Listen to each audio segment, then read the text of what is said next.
You can try to resign yourself, but you can't forget. An act like that, one can never forget. It was around 7 at night. This man came up from behind and put a gun to my head. I felt my life was finished, that I would never be able to function in society again. They are the victims of one of the worst forms of violence against women. In Haiti, they struggle against rape, which wasn't even a crime until 7 years ago. Violence against women and young girls in Haiti has always been taken for granted. It's been a huge victory that now it is considered a crime under Haitian law. Josie Philistin is one of the pioneers of the 2005 law. A former rape victim, today she is the coordinator of Kofa Vive, a Haitian women's rights organization formed by rape victims. She says the law has helped educate women on their rights, but few cases have been brought to justice, especially in a country where human rights groups say poverty and weak state institutions foster a climate of impunity. There's always a problem applying the law when you have a dysfunctional justice system that instills fear among the population, especially the victims who are the most vulnerable and live in marginalized conditions. In January 2010, a devastating earthquake struck Port-au-Prince, Haiti's densely populated capital, killing more than 200,000. With 2.8 million inhabitants, mostly living in overcrowded poor neighborhoods, its long-term impact is catastrophic. 1.5 million Haitians were left homeless, finding shelter in tent cities that mushroomed overnight throughout the capital. Thousands of children, adolescents and adult women thrust into a no-man's land with no protection.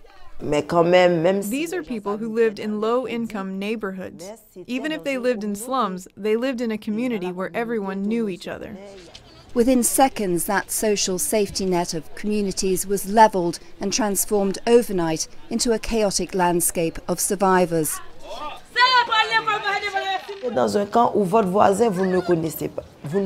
You find yourself in a camp where you don't know your neighbor. You look around, up, down, to the side, and you don't know a soul. People are living in inhumane, degrading conditions, and everyone is exposed. There is no security.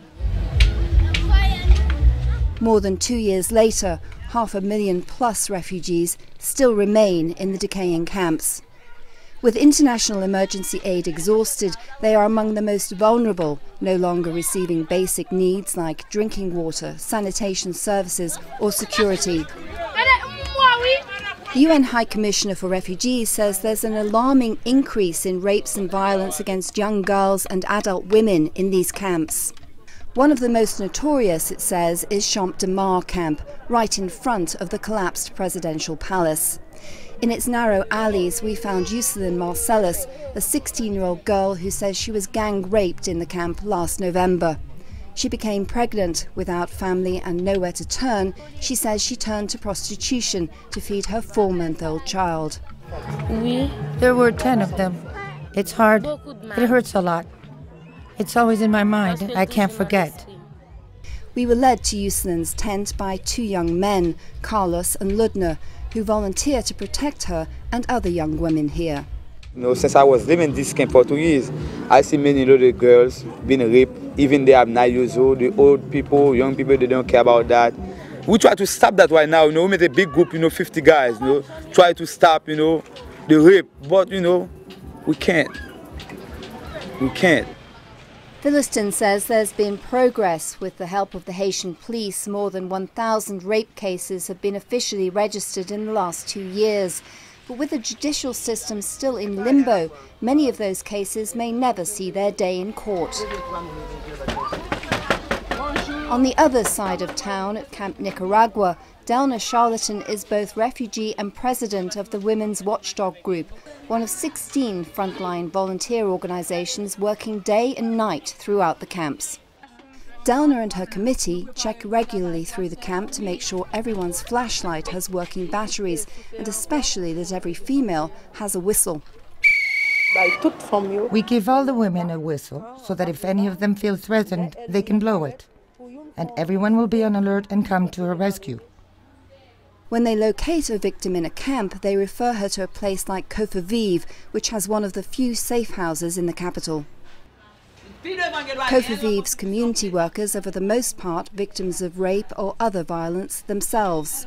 In a first phase, we relocate the victim and her family. The mother and children are placed in a secure setting. During that time, the victim is sensitized to issues of reproductive health, gender-based violence, family planning, and community support. In the final stages, Kofa Vive will ensure up to a year's rent for the woman and her family and pay for the children's schooling and health. We don't want them to be dependent on assistance anymore. We want the assistance to help them get back on their feet. For most of these women, it's hard to forget, but Rosa Moland still has hope. Yes, I think I can have a second life. Julie Lindsay, Global Health Frontline News for CNN.